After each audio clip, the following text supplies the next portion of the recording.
أعوذ بالله من الشيطان الرجيم. بسم الله الرحمن الرحيم. حميم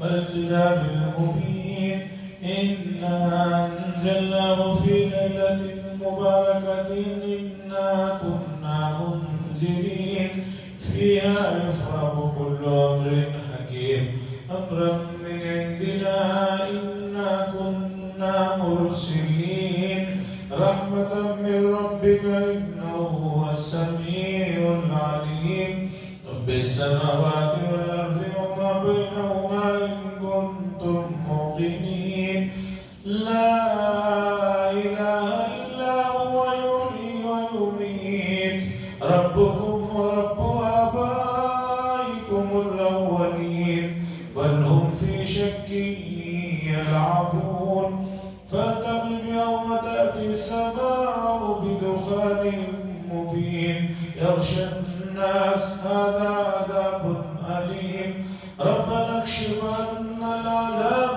إنا مؤمنون أنى لهم الذكرى وقد جاءهم رسول مبين ثم تولوا عنه وقالوا معلم مجنون إنا كاشف العذاب قليلا إنكم عائدون يوم نبطش البطشة الكبرى إنا منتقمون. حضرات یہ سورہ دخان ہے جن کی 16 آیتیں میں نے ابھی آپ کے سامنے پڑھی. قرآن مجید میں جو سورتوں کی ترتیب رکھی ہوئی ہے اس اعتبار سے اس کا نمبر 44 ہے، لیکن نازل ہونے کے اعتبار سے اس کا نمبر 64 ہے، 64 ہے. مکہ المکرمہ میں یہ سورت نازل ہوئی ہے اور اس زمانے میں نازل ہوئی ہے جس زمانے میں بہت زیادہ رسول اللہ صلی اللہ علیہ وسلم پر صحابہ پر ظلم و ستم کا دورہ تھا.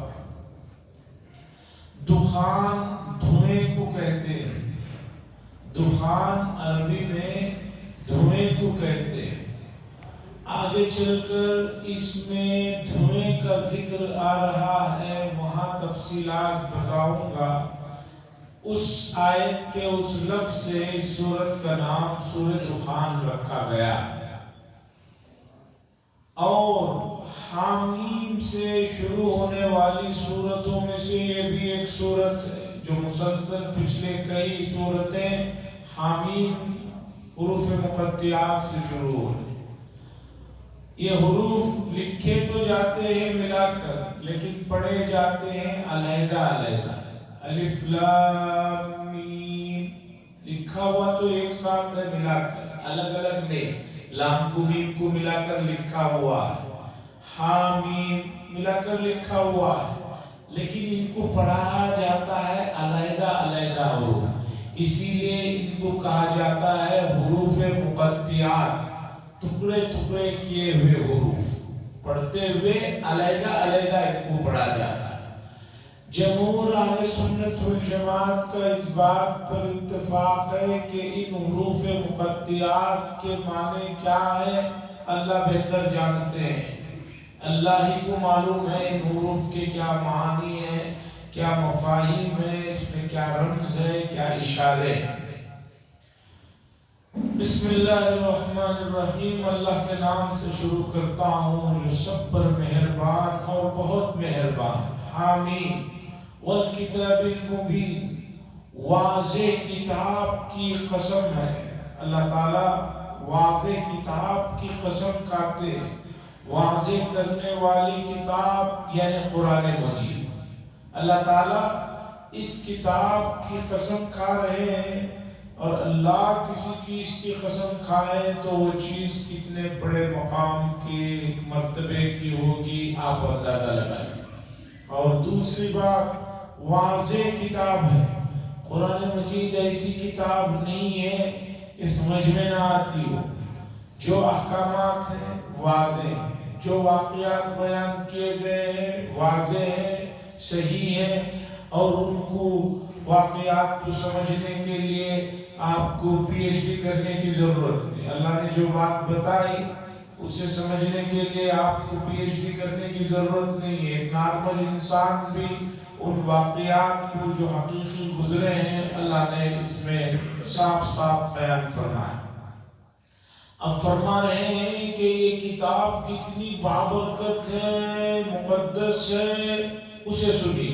اِنَّا أَنزَلْنَاهُ فِي لَيْلَةٍ مُبَارَكَةٍ، بے شک ہم نے اس کتاب کو ایک مبارک رات میں نازل فرمایا ہے۔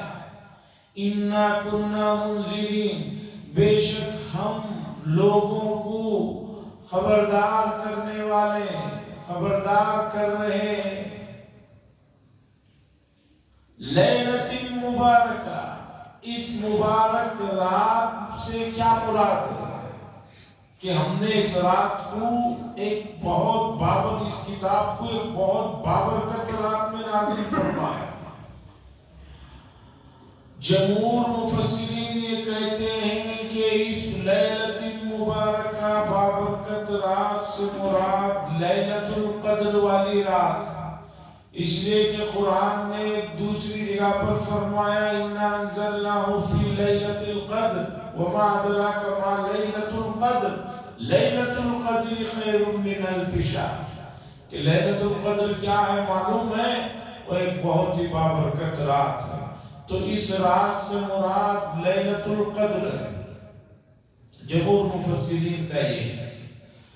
مفسرین میں بعض حضرات ایسے ہیں وہ یہ کہتے ہیں کہ اس مبارک رات سے مراد، میں نے کہہ رہا ہوں مفسرین کہہ رہے ہیں وہ لیلۃ النصف من شعبان، شعبان کی 15ویں رات، شعبان کے 14 دن ختم ہو کر مغرب سے جو رات شروع ہوتی ہے وہ 15ویں رات ہے لیلۃ النصف من شعبان، شعبان کی نصف یعنی 15ویں شب اس سے مراد ہے۔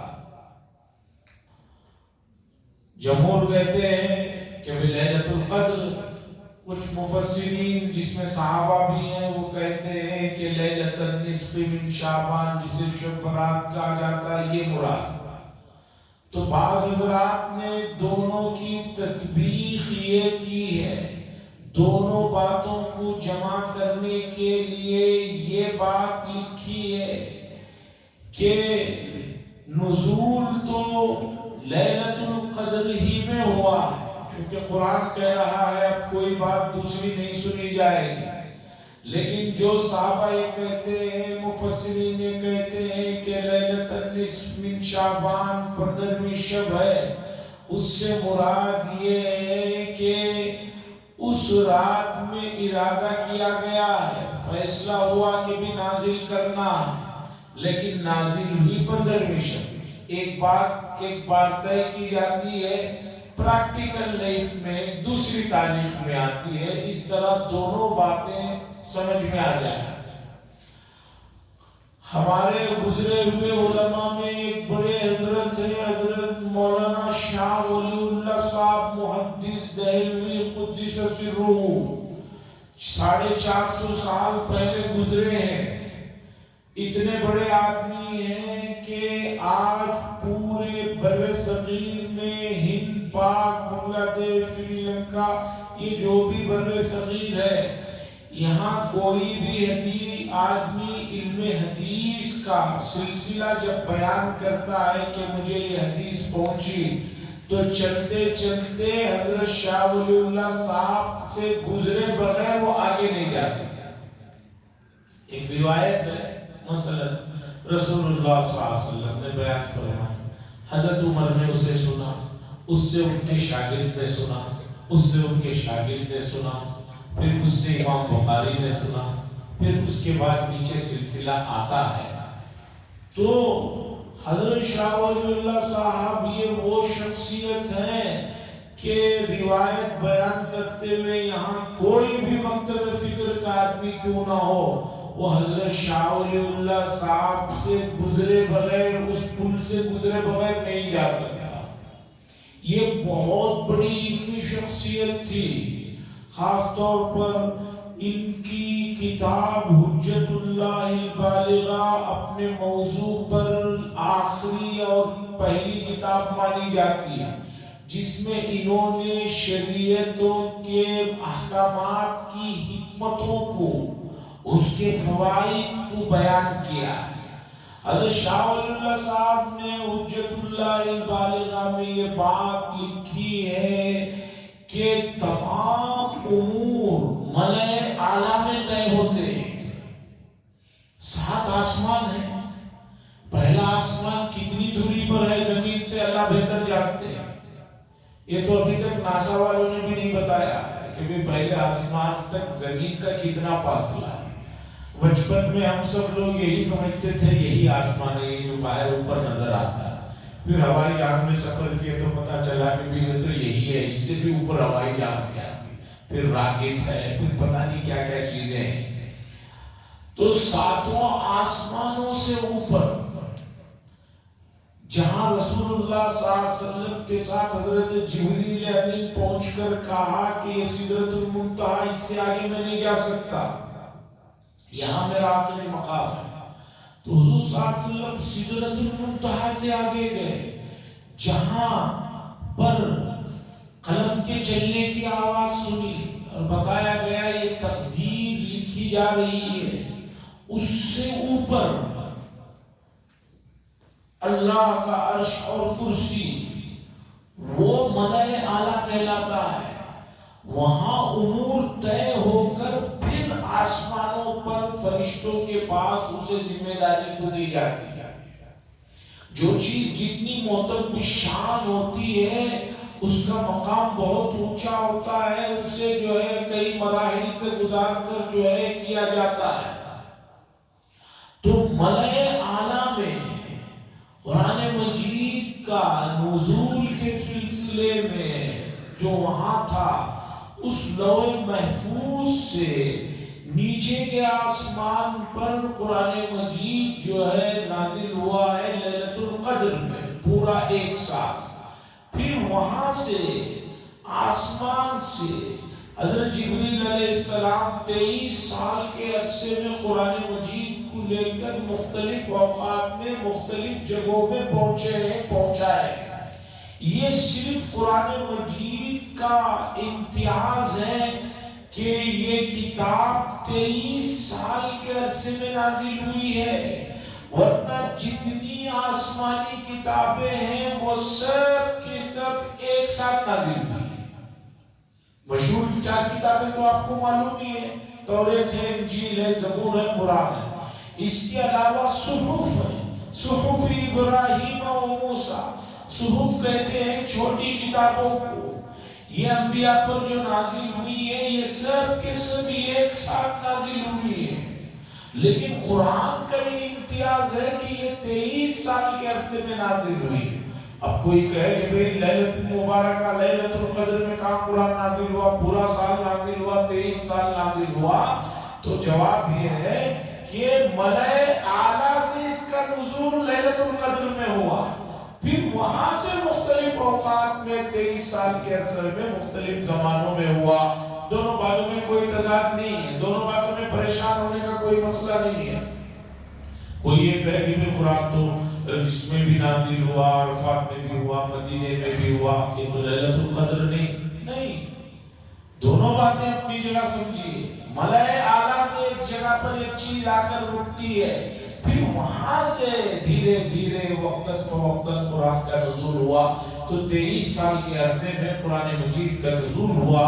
ملأ اعلیٰ اور وہاں طے ہونے والے امور کے سلسلے میں حضرت شاہ ولی اللہ صاحب محدث دہلوی علیہ الرحمہ نے جو چیزیں لکھی ہیں اور جن چیزوں پر انہوں نے کلام فرمایا ہے وہ بہت گہری ہیں اور بہت اونچی چیزیں ہیں۔ بہت سی چیزیں جو ہے سر کے اوپر سے گزر جاتی ہیں، سمجھ میں نہیں آتی، چونکہ وہ امور ملائے اعلیٰ سے متعلق جو چیزیں ہیں ان کو سمجھنا اتنا آسان نہیں ہے، بڑے ڈیفیکلٹ اور جو ہے دقیق اور اونچی بحثیں ہیں۔ تو بہرحال قرآن مجید لیلۃ القدر میں ملائے اعلیٰ سے نازل ہوا۔ پھر اللہ فرما رہے ہیں کہ بھئی یہ قرآن کا مقام سمجھو، یہ تو یہ کتاب واضح کتاب ہے، غموس نہیں ہے، اس میں کوئی نہ سمجھنے والی بات نہیں ہے۔ دوسرے نمبر پر اس چیز کو ہم نے بہت ہی بابرکت رات میں نازل فرمایا ہے۔ اس سے بھی اندازہ لگاؤ ایک چیز کی ویلیو زمانے سے مکان سے بڑھ جاتی ہے۔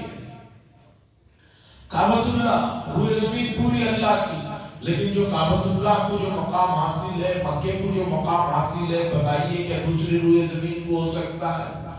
تھوڑی دیر کے لیے آپ دنیاوی اس میں آ جائیے، بہت سے بنگلور شہر ہے، سب کو معلوم ہے، لیکن بنگلور شہر میں بعض علاقے اتنے زیادہ کاسٹلی ہیں کہ بھئی وہ دوسرے علاقوں کے مقابلے میں زمین آسمان کا فرق ہے۔ پھر بعض علاقے جو کمزور رہتے ہیں، سرحد کہلاتے ہیں، وہ اچھے علاقے کے ساتھ لگ جاتے ہیں تو اس کی بھی ویلیو بڑھ جاتی ہے۔ تو قرآن مجید خود اتنی بڑی کتاب، پھر اوپر سے ایک بابرکت رات میں نزول، پھر بابرکت جگہ میں نزول، بابرکت فرشتے کے ذریعے سے، بابرکت اماموں کے، انبیاء کے اماموں پر نازل ہونا، یہ سب چیزیں اس میں برکتیں آ جاتی ہیں۔ مسئلے کو اور آزاد سمجھنے کے لیے حضرت عبداللہ ابن مبارک رحمۃ اللہ علیہ کے زمانے کا واقعہ سنیے، اس سے امت مسلمہ کا حال بھی معلوم ہو۔ حضرت عبداللہ ابن مبارک ایک مشہور شخصیت گزرے ہیں، امام بخاری کے استاذ ہیں، اور امام بخاری نے ان کا جب بھی تذکرہ کیا بہت اونچے الفاظ میں تذکرہ کیا کہ ایسے تھے میرے استاد، ایسے تھے وہ امام۔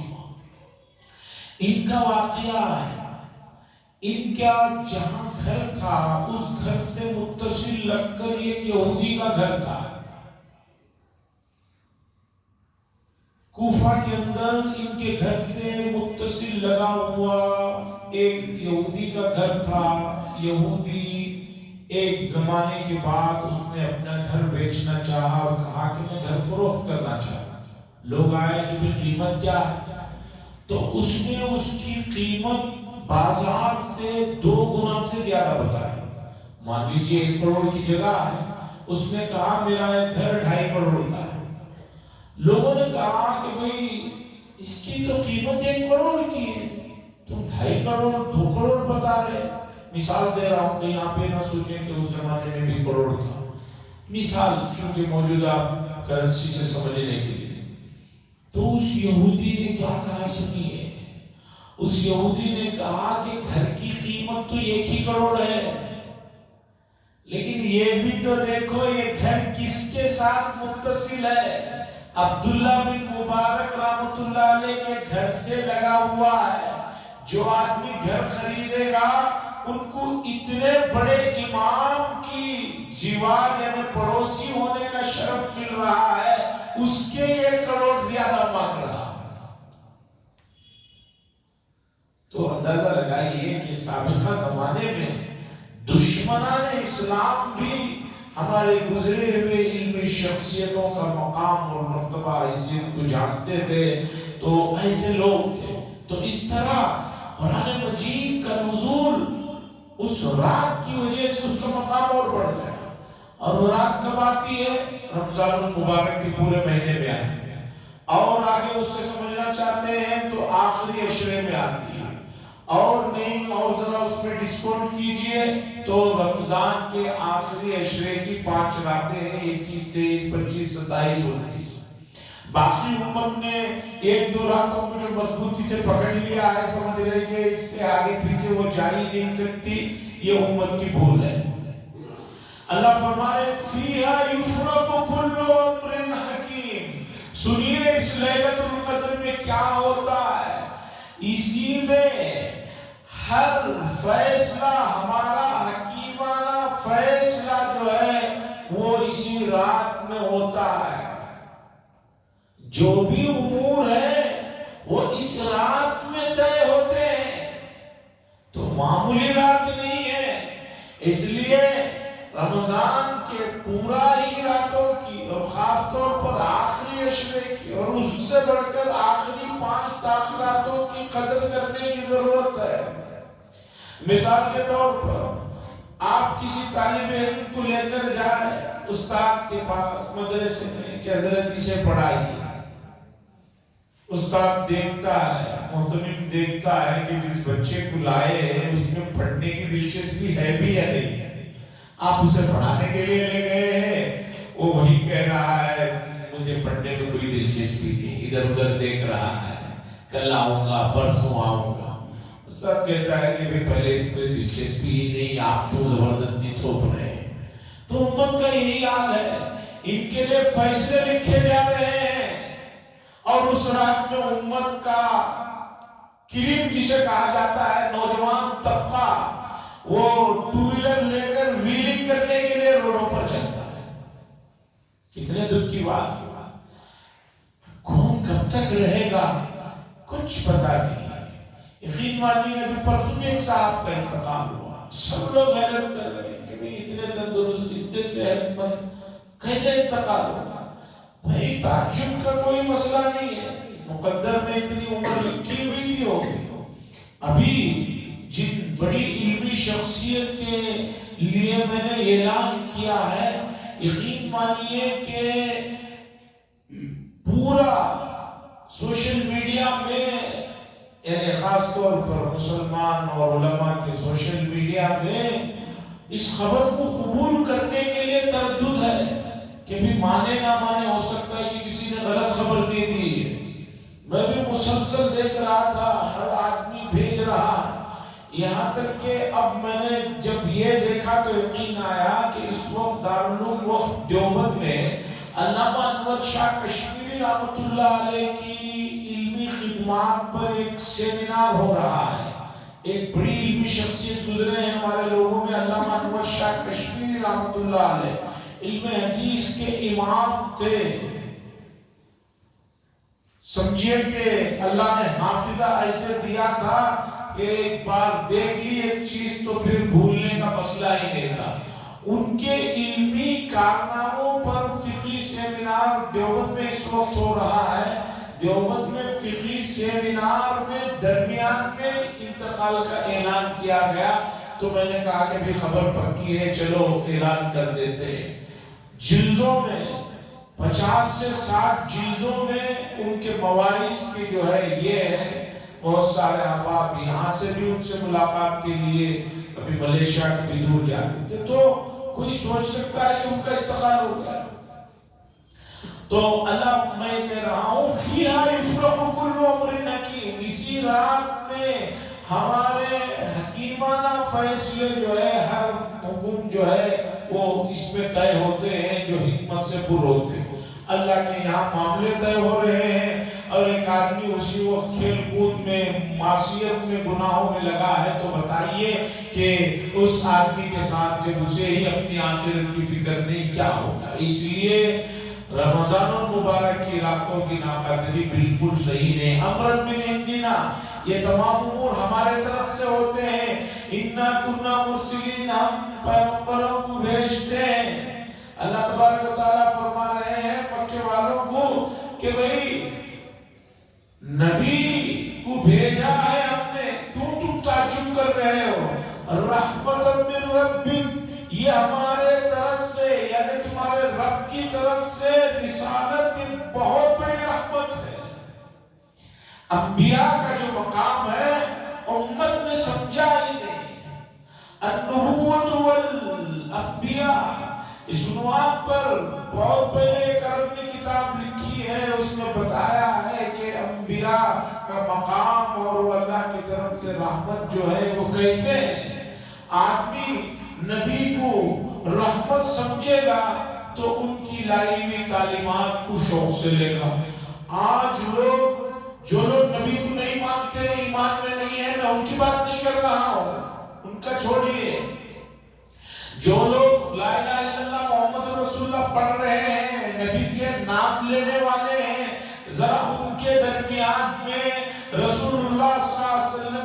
بتائی ہوئی تعلیمات کی کتنی اہمیت ہے آپ ذرا اندازہ لگا لیجیے۔ بہت پہلے ٹرین میں سفر ہو رہا ہے، راستے میں نماز کا وقت تھا تو قبلہ شرط ہے نماز کے لیے، تو قبلہ دیکھ رہے تھے، کیمپس بولتے تھے وہ پہلے رکھ کر، تو ایک صاحب کہہ رہے ہیں حضرت زیادہ ڈیپ میں مت جاؤ، جدھر آرام سے پڑھ سکتے پڑھ لیجیے۔ دین کی یہ اہمیت ہے لوگوں، دوسری چیزوں میں یہ ان چیزوں سے ادھر ہونے کے لیے تیار نہیں، ایک ان چیزوں سے ادھر ہونے کے لیے تیار نہیں۔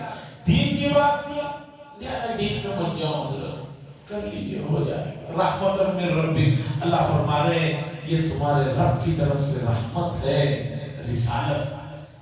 اور قرآن نے اسی کو دوسری جگہ کہا وما ارسلناک الا رحمۃ للعالمین، اور ہم نے آپ کو نہیں بھیجا مگر رحمت بنا کر بھیجا۔ انہ السمیع العلیم، بے شک وہ ذات بہت سننے والی ہے اور بہت جاننے والی ہے۔ مفسرین نے جو نقطہ لکھا ہے اسے سنیے۔ حضور صلی اللہ علیہ وسلم کی رسالت کے تذکرے کے بعد اللہ نے اپنی دو صفتوں کو بتایا، ایک سمیع سننے والے، علیم جاننے والے۔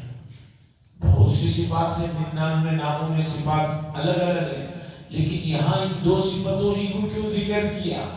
علم بات مفسرین نے لکھا ہے دراصل اس میں مکے والوں کے لیے بھی اور حضور صلی اللہ علیہ وسلم کے لیے تو اس میں تسلی ہے، وہ یہ کہ اے نبی آپ رسول ہیں، جب یہ بات کرتے ہیں تو یہ لوگ جو کچھ بھی الٹی سیدھی باتیں کرتے ہیں آپ گھبرائیے مت، السمیع ہم سن رہے ہیں اسے۔ اور مکے والوں کو بھی بتایا لوگوں ہماری نبی کی شان میں کوئی باتیں کرو گے ایسا مت سمجھو کہ وہ ہم تک نہیں پہنچ رہے ہیں، السمیع اللہ وہ ذات ہے جو سب سن رہی ہے، العلیم اور اللہ جان بھی رہے ہیں کون کیا کہہ رہا ہے، دل میں کیا ہے، اوپر کیا ہے، تو اللہ کو علم بھی ہے، سن بھی رہے ہیں، اس لیے ایسا مت کرو۔ اللہ آگے توحید کے دلائل بیان کرتے ہیں، رب السماوات والارض، پروردگار ہی آسمانوں اور زمینوں کے رب ہیں، وما بینہما اور ان کے درمیان جو کچھ ہے آسمانوں اور زمینوں کے ان سب کے جو ہے اللہ پروردگار ہیں، ان کنتم موقنین اگر تم یقین مانو، نہیں یقین مانو یہ تو تمہارا درد سر ہے۔ لا الہ الا ہو، نہیں ہے کوئی معبود مگر وہی ایک ذات ہے، یحیی و یمیت، اللہ اپنی صفات بتا رہے ہیں، وہی ذات ہے جو زندہ کرتی ہے، زندگی دیتی ہے، وہ یمیت اور مارتی ہے اور موت دیتی ہے۔ تم لوگ مکے کے لوگ یہ سمجھ رہے ہو کہ بھئی کچھ بھی کہیں گے کچھ نہیں ہونے والا، ایسی بات نہیں ہے، وہی معبود ہے، زندگی بھی وہی دیتے ہیں، موت بھی وہی دیتے ہیں۔ ربکم تمہارے بھی پروردگار ہیں، وَرَبُّ آبَائِكُمُ الْأَوَّلِينَ اور تمہارے پہلے جو باپ دادا گزرے ہیں ان کے بھی اللہ ہی رب ہے۔